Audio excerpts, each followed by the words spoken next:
Every product-driven company needs strong design leadership. But what does it take to become a design leader? What are some of the challenges you'll face as you move from your first job to working as an individual contributor, to leading projects, to leading teams? In this episode of the DesignBetter.co podcast, we talk with Mia Blume about all of these stages, what she's experienced during her career at such product-driven companies as IDEO, Square, and Pinterest. Along the way, we learn how she prepared herself for each of these roles and what she learned in each transition. We'll talk about some common things design leaders struggle with and why she decided to focus on coaching design leaders as the next phase of her career. This is the final episode of our first season of the DesignBetter.co podcast. We hope you've enjoyed what we've done so far and are looking forward to the next season, where we'll be interviewing more great design leaders like Mia. Enjoy this episode and keep designing great products. I've worked with lots of search firms, both as a leader searching for new talent for my teams and as an individual exploring new steps in my career. But I trust none more than Wirt & Company. Since 1995, Wirt & Company has been the design community's most trusted search firm, co-founded by a designer and led by a CEO who has in-house operational startup experience. Wirt & Company is guided by the principle that creative leadership is essential to business success. They've helped some of the most admired brands from early-stage startup to Fortune 500 build world-class creative teams. We're talking about companies like Airbnb, the New York Times, the Four Seasons, Notion, Figma, Google, Cartier, and Fair. Not bad. If you're looking for a partner to help you find the right person for a critical role, look no further than Wirt & Company. And if you're looking for your next design leadership role, Wirt & Company will guide you through the process as a friend and a champion throughout your journey. They take the time to get to know you, to understand what you need professionally and personally. Whether you're looking for your next role or your next team member, Wirt & Company can help you find a meaningful relationship.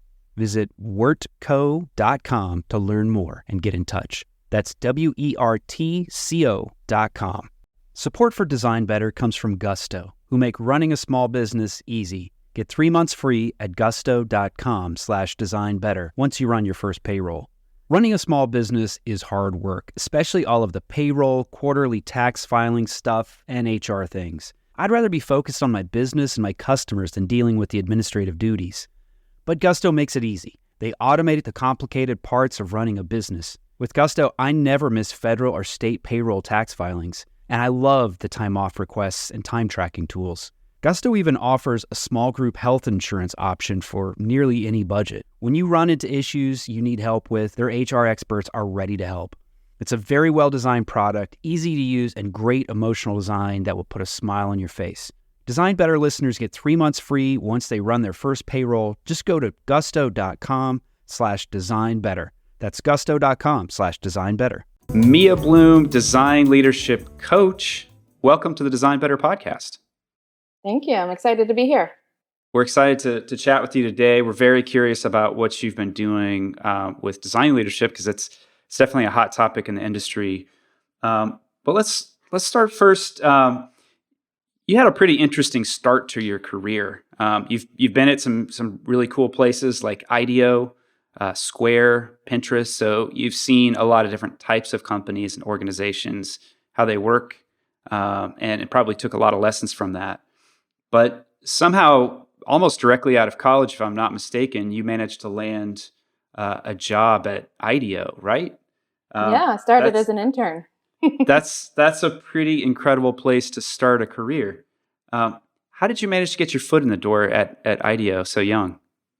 That's a great question. I think it was a little bit of my passion for collaboration and a little bit of luck. So like a lot of students at the time, I saw the 60 Minutes video from IDEO talking about the shopping cart and the way they worked. And I just got so excited about the idea of working with all these different disciplines to make products. And so I actually signed up for a cross-disciplinary studio while I was still in university. It was very experimental. It combined industrial design, textile design, and graphic design to actually build and make a product for a real client. So we designed the future of carpeting. And I learned a lot about the value of these disciplines coming together to make something. And so I was just incredibly passionate about it, and I knew I wanted to work at IDEO. And so I just went for it. All right, you got to tell me what it means that you went for it. Who did you talk to? How did you go about just getting them to pay attention to you? Well, I started talking to my professors and saying, this is what I want to do. The products that we built in that studio also won some pretty big awards at NeoCon, which is the biggest interior design exhibit and marketplace. And so I was able to illustrate that this is something that I was really passionate about, and worked with my professors to find connections. And I was fortunate that one of the design directors at IDEO had actually graduated from my university, so there was a connection there. So that's a little bit of the luck. Mia, when you were at IDEO, in the early years, and as you kind of progressed through it, what are some of the ways that it shaped the way that you think about design and the design process? I mean, it's fundamental to who I am as a creative leader and a designer today. So IDEO absolutely shaped who I am and how I create things. But I don't think I knew that that was what it was going to be when I went into it.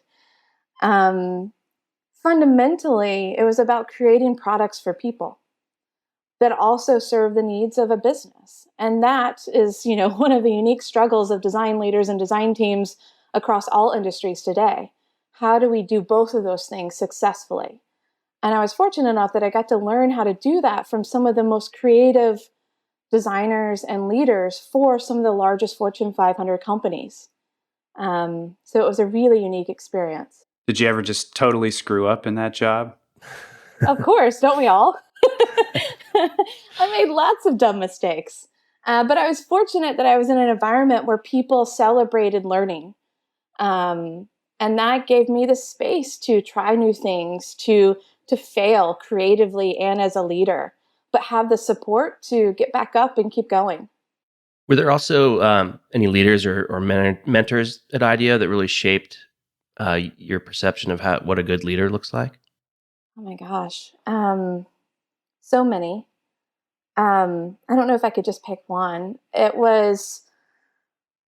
you look at the number of IDEO folks that teach at Stanford, I was fortunate enough to be surrounded by them every day. The Kellys, Tim Brown, and so many talented design directors. And I got to work with them every day, all day. And were there any key insights from working with David Kelly, who's another guest from on our podcast recently, and Tim Brown? You said you worked with them every day. They've got just such incredible wisdom and their own incredible careers. What specifically did you learn from them that you use on a regular basis? I think the thing that I learned the most from the leaders at IDEO is how to be an effective creative leader and to bring people along through the process of designing something that is tumultuous and unclear and sometimes frustrating and sometimes inspiring and delightful. And how do you bring non-designers through that process and instill confidence in them that on the other side of this kind of murky path, that we're going to come up with something that's great.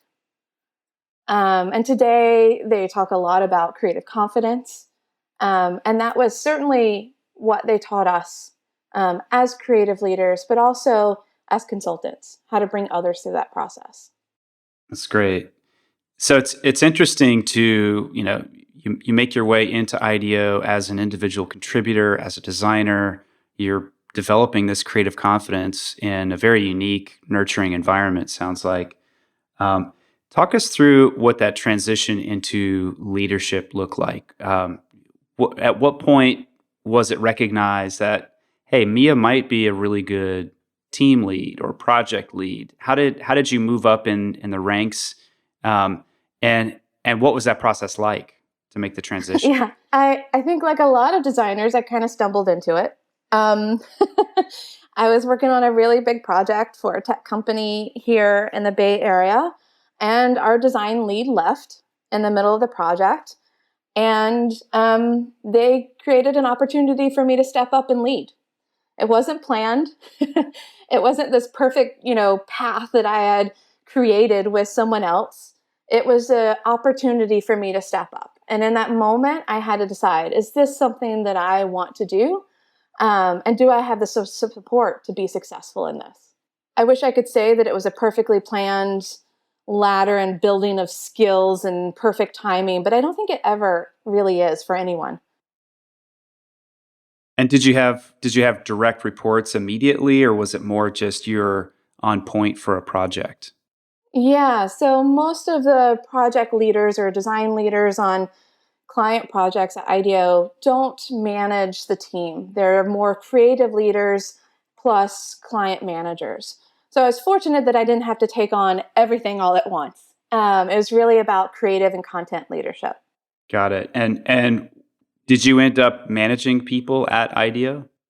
I did not. I was responsible for resourcing and career development and the development of interaction design with a couple of other directors and co-community leads. But management was not one of my responsibilities there. Yeah. So after IDEO, you moved to Square, lead position, and then had a more of a design management position at Pinterest. As you kind of moved through that arc, did your leadership style evolve? Yeah, absolutely. I mean, both my management and leadership skills evolved during that time. And a lot of it was, as I grew more comfortable in my ability to lead, but also in how I adapted to the different culture and the different needs and the different teams that I was building at the time. And these companies that you were at, IDEO, Square, and Pinterest, they have very, very different cultures. But what do you think? What factors played the most significant role at your observations in shaping the culture at each of these companies? I would say for the companies that I worked at and with the clients that I work with today, one of the most fundamental impacts on any culture is the leaders themselves, whether that's the founders or the executive team. Um, and then I would say second, and to that is the product that you're building in the industry that you're in. So, the personality, the skills, the natural style of leadership certainly impacts a larger organization because that is a signal or sign of what success looks like within that organization. So you naturally start to adjust and adapt to that. And then the industry itself, for instance, even at Square or pretty early on, there was a very kind of formal sense to how we worked and how we showed up as a team, which is unusual for a startup. And a lot of that was because we were in the financial realm. We were working with businesses, and there was a lot of rigor and serious kind of aspects to that work. So we showed up a little bit differently. We often hear designers express their hesitance to move from being an individual contributor, very closely connected to the craft, and making that transition into a leadership role where they're managing people and they're further away from that craft. And it can be a pretty traumatic thing for some people. They feel a sense of loss, and the typical imposter syndrome. I wonder, as you made that transition, it seems like at IDEO you kind of stepped into this leadership position in certain ways, then moving on to Square and Pinterest, where you've got direct reports. Did you feel that sense of conflict within yourself of I'm stepping away from the craft? Do I still have a strong connection to design? Absolutely. I was terrified that I was going to get behind, like I wasn't going to continue to build my skills as a designer, or that I wouldn't be able to keep up with the design tools, or that I would, lose a sense of the trends, and that I would get lost in meetings and email and lose my connection to my creativity. I thought about that every day. And I hear that from a lot of designers and leaders that I work with today. Some of the same things like, oh, I don't want to be in meetings all day, or, email is not the output that I want to create, or, management is not a creative role. And one of the things that I found in my experience and my journey is that I actually think leadership is a creative practice. Leadership inherently is a creative role. And when I started to see that in my own ways of showing up, and how I started to reframe the activities and responsibilities of my job, suddenly it just started to click. It went from hiring designers to designing a design team. It went from trying to influence the way that we work to designing an organization. And suddenly I was able to bring some of that creativity and experience and skills into, this new craft of leadership. Yeah, I wanted to go back just for a moment to something Aaron touched on in his earlier question. He mentioned this idea of imposter syndrome, and me personally, I feel like I still suffer from that sometimes. Even though I've had a really great teaching job for the last 5 years, and my current role here at Envision, I'm really proud of the work I do. But I still feel like I fall into that trap when I'm giving a talk or having to be in front of an audience sometimes. And you've written a bit about this. Can you just talk a little bit about how you at these different leaps in your career have dealt with imposter syndrome? Well, this is a tough question. Well, I think I have a very different perspective on imposter syndrome now than I would have a few years ago. I think throughout my career, I've always been really hungry to learn and to challenge myself. And so, yeah, I took a lot of crazy risks, and had to make some really big leaps with my team and in my own career. And yeah, a lot of times I didn't have the confidence that I knew what I was doing. But there was something that was kind of ingrained in my DNA as a designer, that a lot of what we do is put things out into the world, learn from it, experiment, and make it better. And when I was able to take that mindset of learning and growing and evolving and iterating and applying that to my own practice, suddenly that allowed me to take those risks, knowing that I knew how to make it better over the long run. I wasn't always going to be right the first time, whether it was about how we structure the organization or a new process that we were implementing. It didn't matter because I knew how to make it better. I knew how to empathize with the people that it was going to affect. I knew how to take their feedback and synthesize that into new ideas and just move forward. And that really helped me. I mean, frankly, being a designer has helped me be a more effective leader than any other thing that I've learned how to do in my life. It's interesting that if anyone who's listening, if you're a designer, if you're an individual contributor, when you're inside of a small company, it's pretty easy to be very close to the craft. But as the organization grows, design becomes more about people, right? And the whole leadership space that you've been exploring, that's entirely about people. It's about managing people. It's about communication.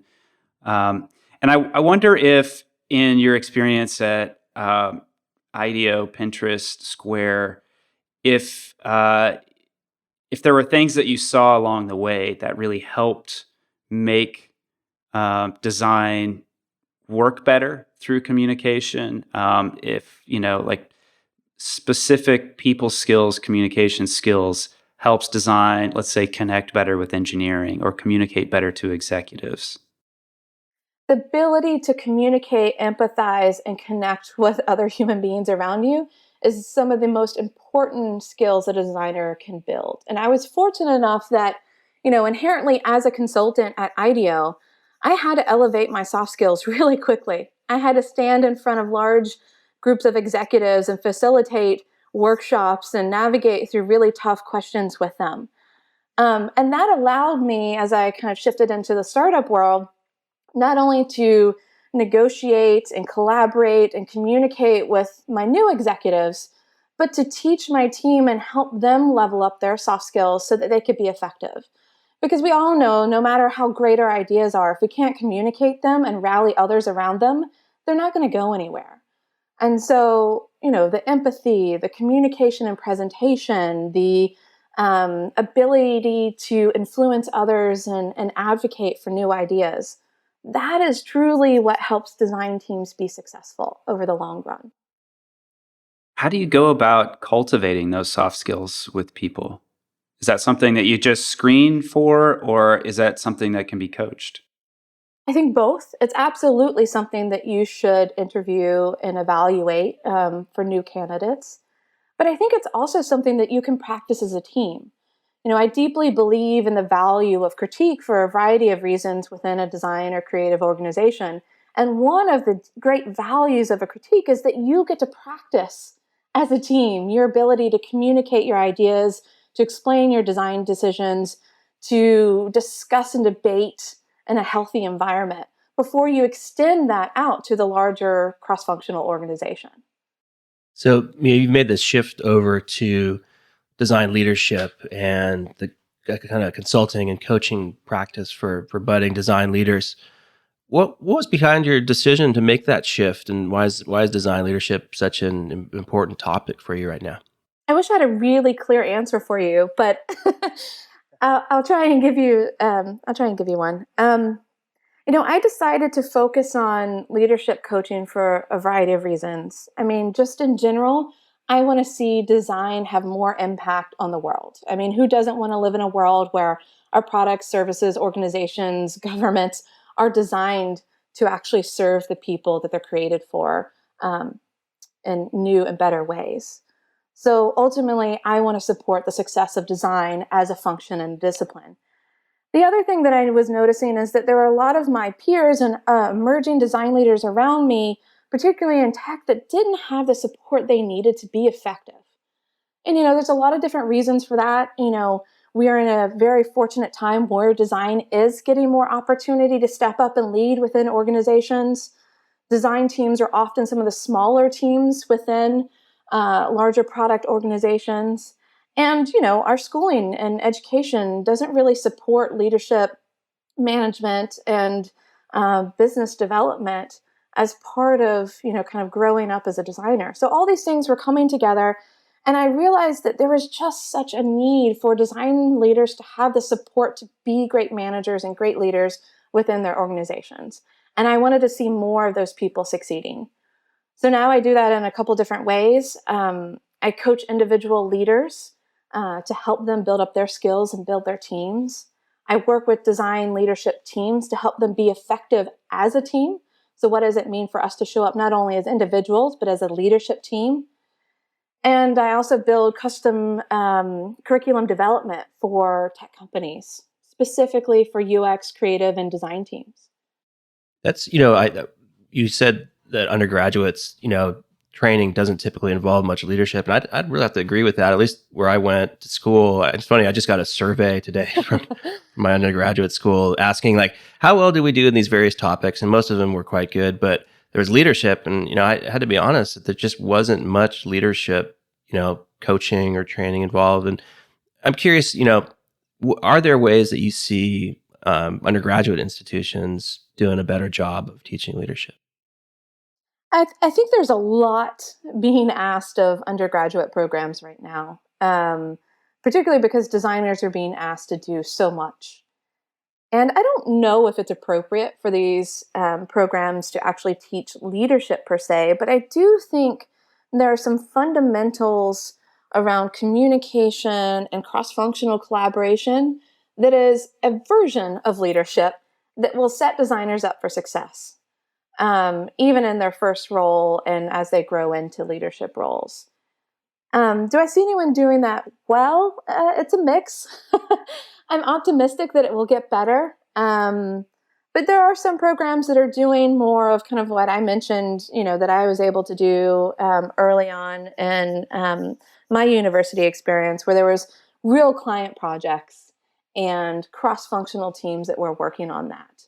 I think that's really what we need to start teaching more of in order to get our teams prepared for expansive leadership and cross-functional leadership. But it's tricky because we're asking a lot of designers today, a lot. Support for Design Better comes from Gusto, who make running a small business easy. Get 3 months free at gusto.com/designbetter once you run your first payroll. Running a small business is hard work, especially all of the payroll, quarterly tax filing stuff, and HR things. I'd rather be focused on my business and my customers than dealing with the administrative duties. But Gusto makes it easy. They automate the complicated parts of running a business. With Gusto, I never miss federal or state payroll tax filings, and I love the time off requests and time tracking tools. Gusto even offers a small group health insurance option for nearly any budget. When you run into issues you need help with, their HR experts are ready to help. It's a very well-designed product, easy to use, and great emotional design that will put a smile on your face. Design Better listeners get 3 months free once they run their first payroll. Just go to gusto.com/designbetter.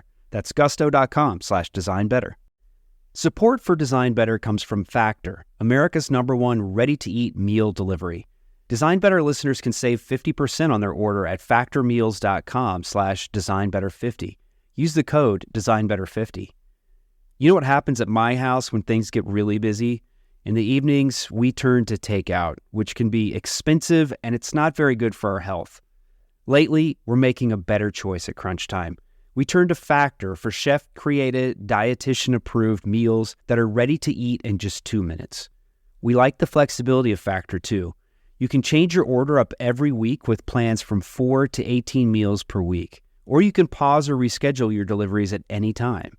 The meals are so tasty. My wife and I are huge fans, and I like their smoothies too, which I find are perfect for a quick, healthy breakfast. Factor can help you eat well and feel good while focusing on your career and your family. Head to factormeals.com/designbetter50 and use the code designbetter50 to get 50% off your order. That's code designbetter50 at factormeals.com/designbetter50 to get half off your order. Support for Design Better comes from Uplift Desk, who help you work better and live healthier. Eli and I log a lot of hours at our desks, which can be detrimental to one's health if you're not paying attention to ergonomics. Uplift Desk offer high-quality, well-designed desks, chairs, and accessories to help you build an ergonomic workspace for home or work. Eli recently got a standing desk, and I got a human scale Freedom chair. I've been dreaming about this chair for a long time, and I finally got one. I've already noticed a big change in my posture with this chair, and my body thanks me for it. Eli is logging a lot more hours standing than sitting these days, and he can make quick transitions with the flip of a switch. We love Uplift Desk, and we know that you will too. Design Better listeners can get a special deal by visiting upliftdesk.com and use the code DESIGNBETTER at checkout for 5% off your order. You'll get free shipping, free returns, and an industry-leading 15-year warranty. Go to upliftdesk.com, use code DESIGNBETTER, and get 5% off. Design a better workspace with Uplift Desk.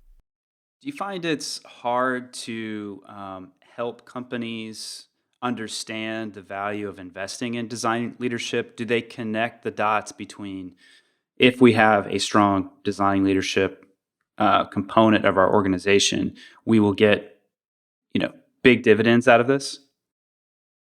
Unfortunately, it's still a mix. I think some companies understand that design is important, but they may not understand how to do it. And some other companies are still trying to figure out what we mean when we say design.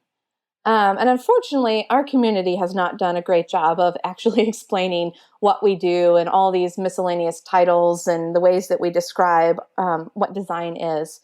So a lot of that is on us for sure. But the value of design it's evolving. And, I think ultimately when a company or a leadership team understands that design isn't just about the service, that truly design is thinking about how do we build and what do we build that will not only improve people's lives or their business experience, but also build a business. When they understand that design thinking and product thinking is at the core of what we do, then it's a lot easier for them to understand, okay, I see how design fits into our organization. But if we don't frame it through that lens, if we talk about the UI and the interactions and the visual design and design systems first, then that gets lost. That stuff comes later once we figured out the big why and what. So in your practice, Mia, when you're coaching either aspiring design leaders or design leaders that have been in the field for a while, what are some of the most common things that you see them struggling with, and how do you guide them through those challenges? Yeah, I think one of the early challenges that I see with design leaders is one you already brought up, was, so how do I think about my new role? I'm afraid of losing connection to my creativity. And that is really about helping them see that leadership is a creative role and helping them see the opportunities within their role to connect to the creativity. I think the second one is really honestly about time management and prioritization.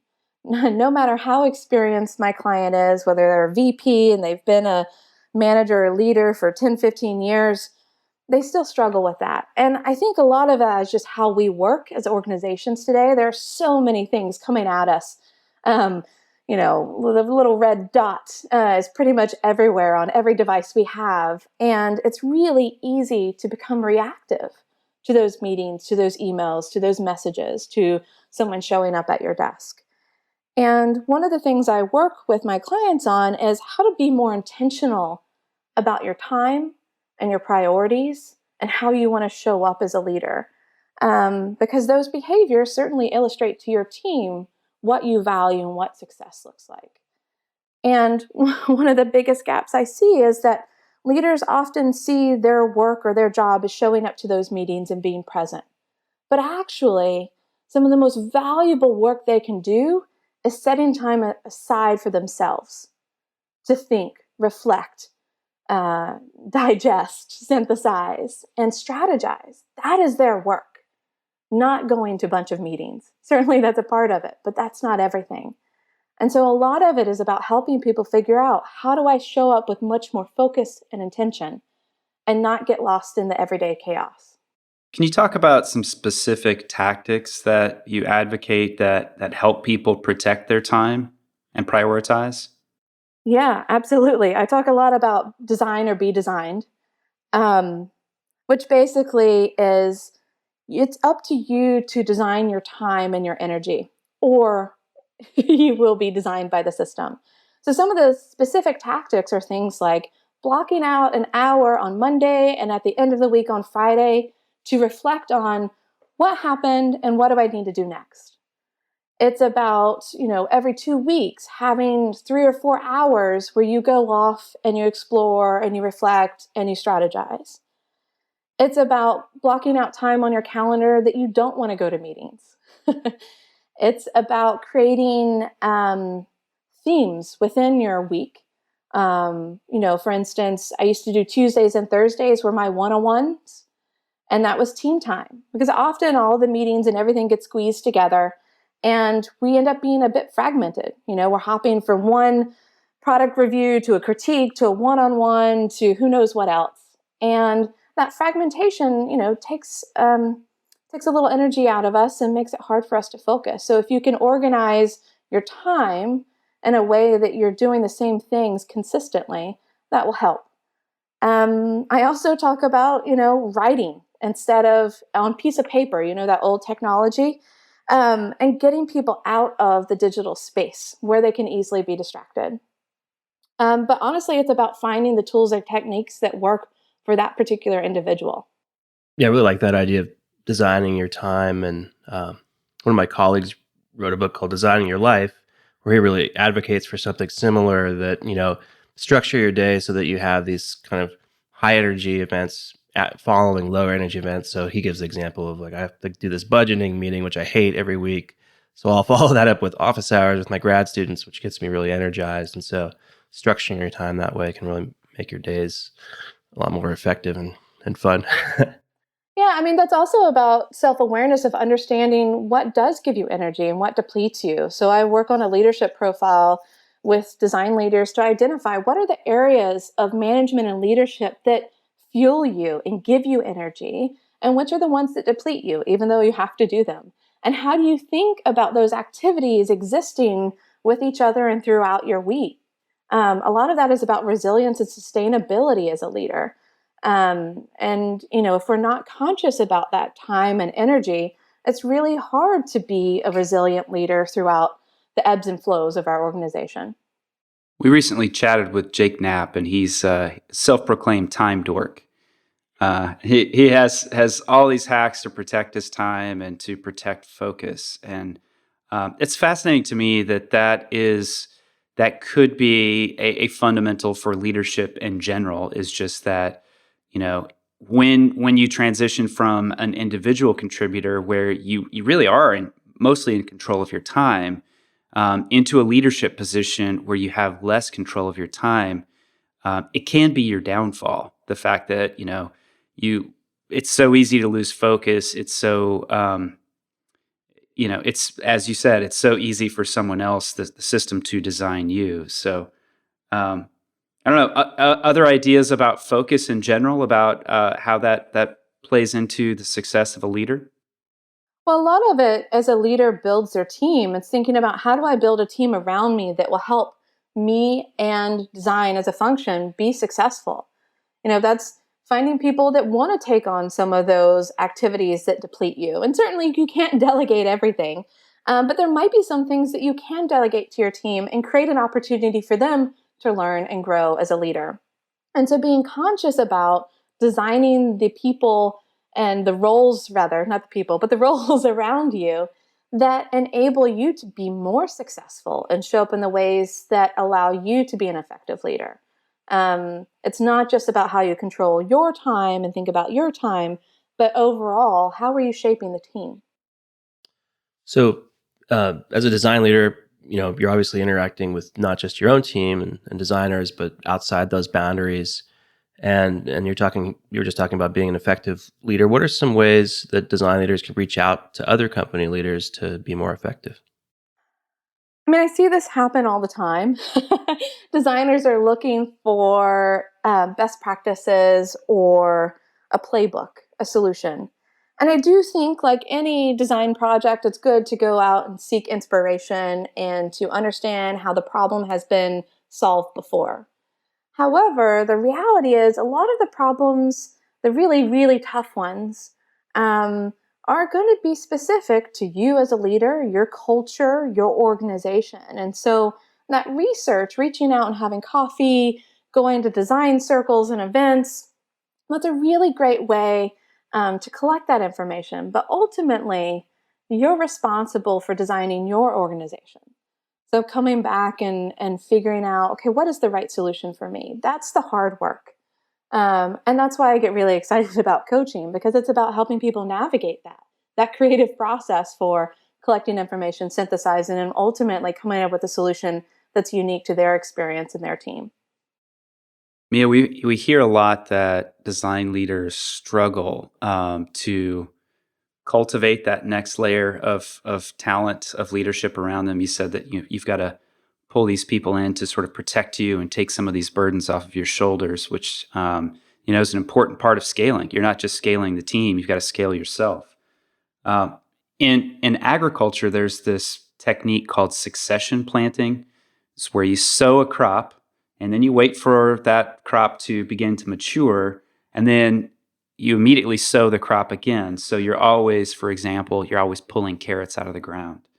Um, is there something that design leaders need to be doing that's similar to cultivate this ongoing plan for um, bringing on new talent, coaching up new talent, and even planning for their succession, that if it's time for them to leave or move to a new role, that team is ready? Absolutely. I mean, I love that metaphor. I think the first and most important thing is that leader is aware of where they want to show up and how they want to show up. Do they get the most energy out of defining and communicating a vision? Or is it truly about people management, mentorship, and support? Or is it really about the process and execution? Understanding where they're going to bring the most to the team and where are the gaps. So that self-awareness is critical, because then you know what kind of crop to actually plant, right? And nurture if you have that self-awareness. I think the second thing is probably always thinking about opportunities to elevate your team. I think there's this natural um, assumption for new leaders that they have to be present and they have to represent design all the time. And certainly there are situations where they should be representing and advocating for the function. But the early on, the more you can support your team and representing their work and the function, the more scaled you're going to become as a team and the more scalable your function is going to become. So that's things like practicing their ability to communicate great design decisions within critique. That is encouraging them to have the really tough cross-functional conversations. It is coaching them to solve their problems. And then on that last note, I really want to emphasize this, particularly with new leaders. There is this assumption that they have to solve all the problems. In fact, we're designers, so we're great problem solvers, which means it's really easy for us to try and solve the problems that our team brings to us. But ultimately, over the long run, in order to ensure that your team scales with you and grows and matures and is ready to take on more leadership responsibilities, you have to coach them, not just direct or tell them how to solve their problems, but truly coach them through the process and give them the space to fail. Give them the space to make the decision, own it, and have accountability for that. It's really easy to solve their problems, but it serves us in the long run to coach them on how to navigate them themselves. So, in ideal situations, there's this coaching going on, there's this looking after sort of this next crop of leaders, but there's also probably this element for some individual contributors where, and we've seen this with folks like Andy Law at Netflix, where he really took it upon himself to learn how to become a manager and cultivate those skills. He just got a stack of books and started interviewing leaders in different places. What are the traits for those folks who are really self-directed? What are the traits that designers should develop to become a good leader? Well, at the fundamental kind of level, there's the basics of management. And there's plenty of books and resources and managers around you that you can learn from. So how do you set goals for the team? How do you deliver tough feedback? How do you navigate HR issues? All of those types of things. That's the easier stuff to pick up because there are tons of best practices out there. Doesn't mean it's going to be easy, but there's a lot more resources. The leadership side is a little bit harder because that's not just the roles and responsibilities. That's how you show up. So how you decide to show up as a leader within your organization. And what does that mean? And a lot of that is about defining your values and understanding what it means to be successful inside of your organization. It's about integrity as a human in this role. And that's a little bit harder to learn from books. A lot of that is about practice, self-awareness, and an evolution of your new craft. I think the leaders that have really grown into their roles are ones that accept leadership as a craft and accept that this is something new that they have to build and go out and explore and learn and try new things and take on risks and be vulnerable in front of their team around what they do and don't know and, what's going to happen over the long run as they grow together. Can you talk a little bit more about that vulnerability? Because in my experience, leaders that I have admired the most, they exhibited that characteristic. They were vulnerable. They were honest. They admitted when they were wrong to the team. And it never diminished my esteem for them. It seems like a very risky thing when you are in a leadership position to admit you're wrong or to be vulnerable or say like, I don't know how to do this. I don't know what the right path forward is here. How do you coach people through that? How have you seen leaders in your career embrace that vulnerability and do it gracefully? Yeah, vulnerability is tough when you feel like you're in the spotlight and that you're being held accountable for having all the right answers. And maybe if you have a little bit of that imposter syndrome and that we were talking about earlier. I think the most important thing, particularly in startups and tech, these companies are growing rapidly and everyone is learning and growing at the same time.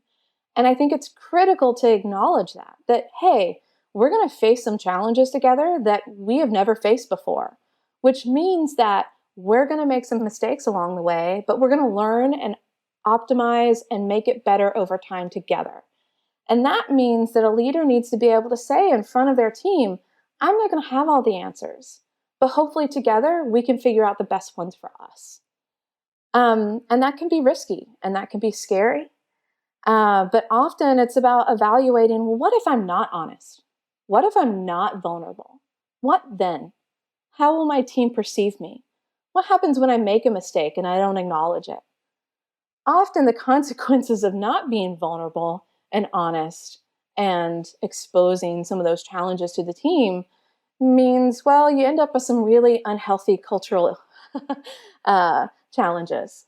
And so the risk It may feel bigger to be vulnerable, but ultimately that leads to more trust on the team. And that's what you need as a team to be resilient through the hard stuff. Working at a startup it's tough. And so you need everyone to be on the same page about learning and growing together. Mia, we've got an event coming up with you, which we're really excited about.